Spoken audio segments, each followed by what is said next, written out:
There have been 20 Formula 1 drivers hailing from the nation of Japan. Among them are names like Satoru Nakajima, Kamui Kobayashi, and Takumi Fujiwara. Wait, no, not that last one. Anyway, for a nation so deeply ingrained in motorsport culture, Japan have yet to produce a Formula 1 race winner. Kamui Kobayashi's sole podium at Suzuka in 2012 was the last podium scored by a Japanese driver. Kobayashi was heavily underrated, who can forget his epic save in Japan 2011. But since his retirement in 2014, no Japanese driver has entered Formula 1, until now. Some say he was the most impressive Formula 2 rookie of 2020, in that he is actually 3 feet tall and secretly wears stilts. All we know is, he's called Yuki Tsunoda.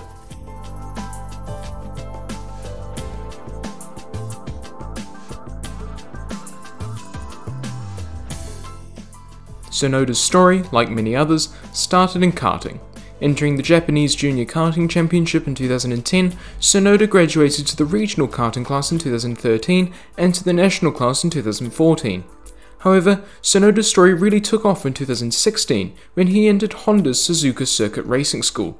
Suzuka is one of Japan's oldest, most technical and prestigious racing circuits and has been part of the Formula 1 calendar since 1987.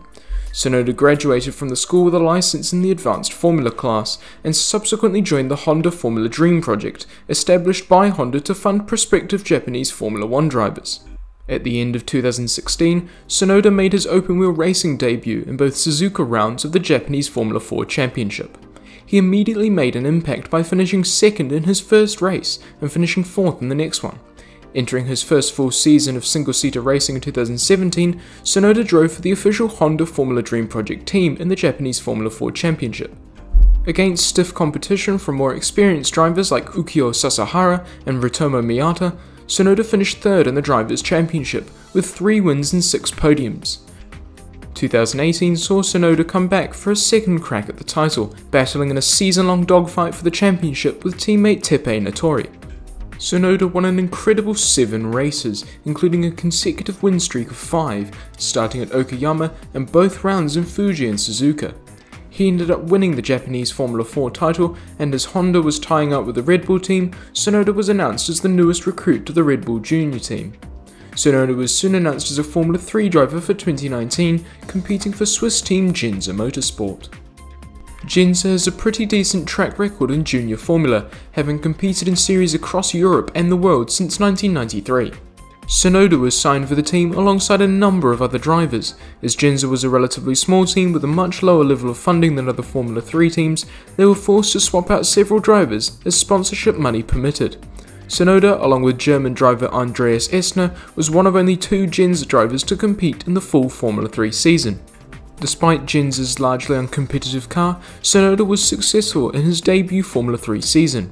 After regularly scoring points finishes for much of the first half of the season, he scored his first Formula 3 podium with a 2nd place finish at Spa, followed by a 3rd place finish at the feature race in Monza.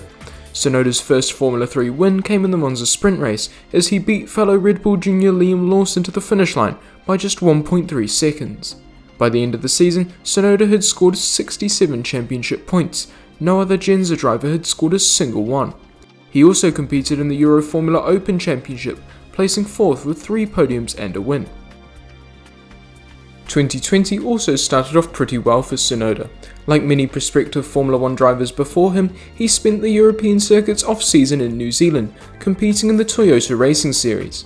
Previously won by current Formula 1 drivers Lance Stroll and Lando Norris, the TRS is a popular Formula 3 level series for training young drivers in the months where European championships aren't held.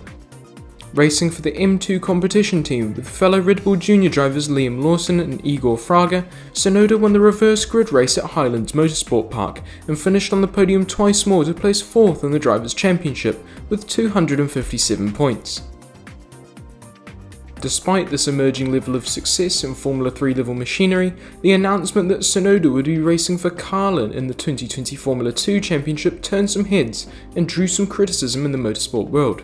Sure, Tsunoda had been quick and undoubtedly talented in Formula 3, but was it really wise to promote a complete rookie, much less someone with only a year of mostly midfield Formula 3 experience, into the much faster and more dangerous Formula 2 Championship? Additionally, Helmut Marko set Tsunoda a goal of reaching the top 4 in the Drivers' Championship.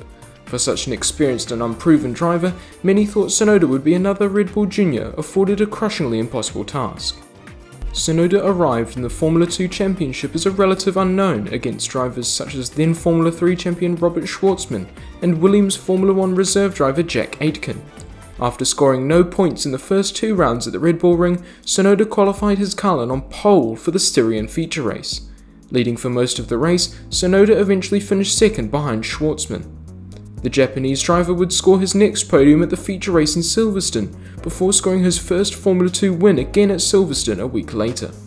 2 more wins followed in Spa and Sakhir, and Tsunoda finished third in the Drivers' Championship, the highest placed rookie.